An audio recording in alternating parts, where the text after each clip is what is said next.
Bonsoir à toutes et à tous. Ce soir, on découvre l'envers du décor de la campagne présidentielle. Une campagne comme vous ne l'avez jamais vue. Et pour cause, puisque c'est un mélange unique de BD et de politique. Même le New York Times a salué cette expérience inédite. Alors, après le New York Times, eh bien, c'est-à-dire, c'est parti.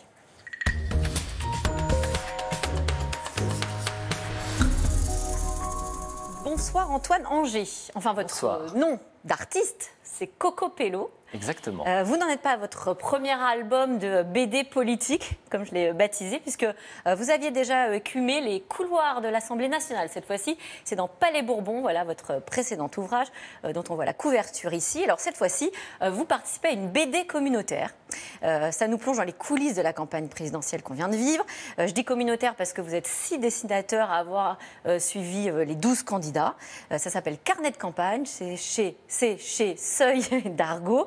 C'est plein d'humour, c'est plein d'autodérision. Et d'ailleurs, c'est autant une BD sur les candidats de cette campagne présidentielle que sur les dessinateurs que vous êtes, qui essayez tant bien que mal de suivre ces candidats. Oui, parce qu'on se représente en fait dans la bande dessinée. Donc nous, on a fait ce pari-là avec Mathieu Sapin. Tout est parti d'il y a à peu près un an. Donc c'était en pleine promo de Palais Bourbon. Mathieu Sapin m'appelle et il me dit viens, on suit la campagne présidentielle ensemble et on essaye de monter une équipe d'Avengers de la bande dessinée pour partir en campagne. Mais on ne savait pas du tout où on allait. Et ces 6 dessinateurs et dessinatrices en fait nous ont suivis. Donc on est 6 en tout dans cette aventure et ont osé en tout cas franchir le pas des différentes équipes de campagne pour partir à l'aventure. Puis c'est un boulot qu'habituellement les journalistes politiques aguerris font. Vous n'êtes pas journaliste, vous êtes dessinateur. Alors on vous voit galérer pour décrocher les interviews, même vous faire engueuler par Nadine Morano pour ce qui est de votre cas. Vous suivez Valérie Pécresse en campagne, elle vous engueule parce qu'elle ne rigole pas du tout à vos blagues. C'est compliqué de suivre des candidats, des politiques. C'est un peu compliqué au début quand on n'a pas forcément l'habitude. Et puis en fait, au fur et à mesure, on arrive à trouver un petit peu d'humain, à trouver des points d'accroche. Et dès qu'on peut faire un point de côté, parce que nous, c'est un pas de côté, en fait, c'est un peu notre particularité en tant que dessinateur et dessinatrice. C'est que par rapport aux journalistes qui doivent rendre un papier le soir même, nous, on est avec nos dessins, on est avec nos croquis et on peut absolument tout noter. Et c'est ça qui est savoureux. C'est qu'il y a toujours des situations absurdes qu'on peut mettre en lumière et des situations aussi très très drôles. Oui, là on voit avec Jean Lassalle, par exemple. Vous n'en pensez pas moins, mais vous ne dites pas tout ce que vous pensez, bien sûr. Alors, ce que vous êtes en train de dire, c'est que finalement, d'avoir votre petit carnet de croquis, c'est un peu comme un bouclier. En fait, on ne se méfie pas trop d'un dessinateur, c'est ça ? Et non, parce que le dessinateur de bande dessinée, on se dit, bon, bah voilà, il va y avoir que le dessin. Donc nous, des fois, on monte les caricatures qui font office un peu de passe-droit. On arrive dans, je sais pas, un meeting, et puis on va dire, bah voilà, je vous ai dessiné. Ah, c'est super drôle. Ah, viens voir Éléonore. Ah, viens voir Cédric, ce qui s'est passé. C'est le dessinateur. On lui ouvre les portes. Sauf qu'à côté du dessin, il y a souvent le texte. Et c'est ça qui peut pêcher. Ah, c'est ça. Et d'ailleurs, ça va en stupéfier quelques-uns. Je ne spoile pas toute la BD, mais à la fin du livre, il y a quand même une scène avec Valérie Pécresse qui découvre vos dessins et qui est assez surprise de ce qu'elle va découvrir, puisque vous relatez la vérité, que la vérité n'est pas toujours très agréable à voir. Quand vous avez accès à des coulisses, à des endroits où personne ne va, je ne peux pas m'empêcher de parler de cette scène quand même d'anthologie où vous êtes au QG de Valérie Pécresse et elle va réaliser un podcast autour de son chien. Oui, très surprenant, mais ça fait partie de la campagne. En fait, moi, je voulais approcher d'un peu plus près la candidate Pécresse. Jusque-là, il y avait une armée en fait, d'attachés de presse autour d'elle. Impossible de savoir qui elle était. Et là, à ce moment-là de la campagne, Valérie Pécresse décide de lancer son podcast Valérie face à Pécresse pour la rendre un peu plus sympathique. Donc, son chien n'allait pas bien. On voit qu'elle est un peu déboussolée, un peu effondrée. C'était quelques jours avant le meeting du Zénith. Et puis, elle se met à enregistrer ce podcast et son attaché de presse lui dit et si vous parliez de votre chien? Alors j'ai Valérie Pécresse, candidate à la présidence de la République, qui se met pendant une demi-heure à parler de son chien. J'ai trouvé ça totalement irréel et j'ai tout noté dans mon carnet. Et c'est un moment aussi assez inédit parce que pour le coup, vous assistez ensuite à une scène qu'on n'aurait jamais vue si vous aviez eu une caméra.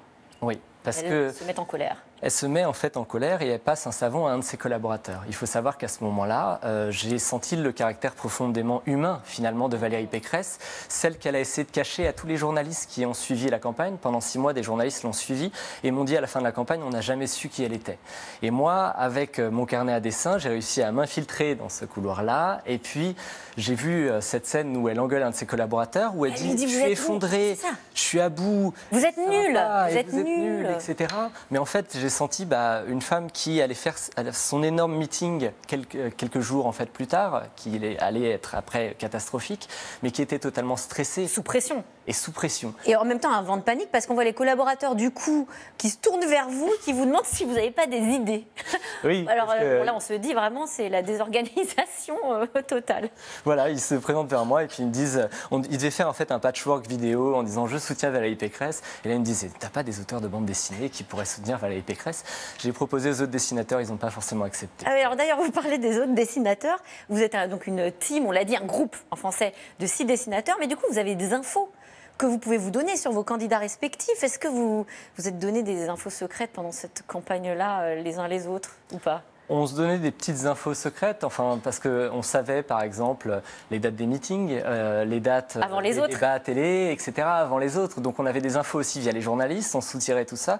Et on a un groupe Signal où on mettait absolument... Signal, c'est un réseau social un peu secret. Voilà, exactement. Et on mettait toutes nos infos. Donc, dès qu'on vivait quelque chose, on prenait une photo, une vidéo, et on récupérait toutes les infos. Et on essayait de garder tant bien que mal ces infos-là pour nous. Et je crois que d'ailleurs, c'est grâce à vous que Jean Lassalle a su qu'il y avait un débat télévisé avec tous les candidats, mais pas lui. Voilà, enfin, la plupart des candidats. Désolé pour BFM TV, mais à ce moment-là, l'équipe Lassalle en fait voulait absolument savoir quand est-ce qu'était le débat pour pouvoir gueuler contre l'équipe de BFM TV qui n'avait pas invité le candidat parce qu'il, soi-disant, il était trop petit. Voilà. C'est vous qui avez trahi. Et là, j'avais vendu la mèche à ce moment-là parce qu'il me l'a répété tellement de fois qu'à un moment, je lui ai dit, bon, allez, Dalila, je te le filme, mais tu dis ça à personne. Dalila, c'était la directrice de com de Jean Lassalle. Moi, et puis, il y a des moments historiques, d'ailleurs, que vous avez failli rater parce que parfois, vous êtes un peu fatigué, vous vous dites, je ne vais pas aller à tous les meetings.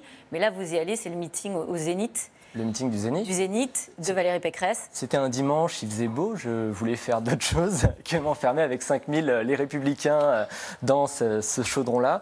Et puis finalement, sur place, j'arrive à accéder aux coulisses et j'étais très heureux d'y aller. Ouais, on vous voit dans les flots de militants à la LR et puis finalement, vous allez en coulisses. Là, vous vous rendez compte que vous assistez à un tournant. Comment est-ce qu'on illustre ce malaise auquel vous assistez? Là, on la voit en bas à droite, Valérie Pécresse, posture pas naturelle. Vous mettez des petits messages posture pas naturelle, ton théâtral. Comment est-ce qu'on présente ça?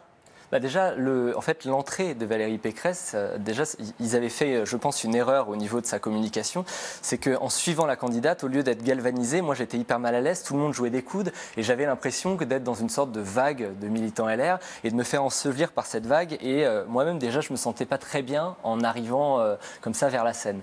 Et puis, depuis les coulisses, je suis à côté de l'équipe communication de Valérie Pécresse qui est en train de faire des Photoshop, de monter des vidéos sur la candidate, sur les moments forts du meeting, et personne ne s'aperçoit de rien. Si bien qu'à la fin, le directeur de campagne, Patrick Stefanini, va vers 2 militants en disant « C'était super, hein !» C'était pas génial. C'était pas génial.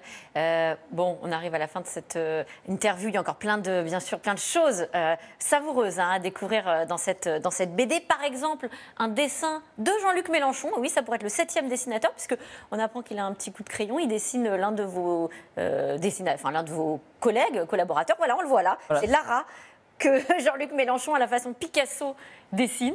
Vous avez été dessiné par Jean Lassalle ou Valérie Pécresse? Non, je ne l'aurais pas demandé. Il n'y a que Lara qui a osé le faire avec Mélenchon et c'est un dessin original de Jean-Luc Mélenchon. Voilà, le dessin original que vous avez vu dans C'est-à-dire. Merci Coco Pello, carnet de campagne avec bien sûr Louison, Dorothée de Montfred, Mathieu Sapin, Lara et Morgane Navarro chez Seuil d'Argot. Tout de suite, c'est dans l'air. Bonne émission.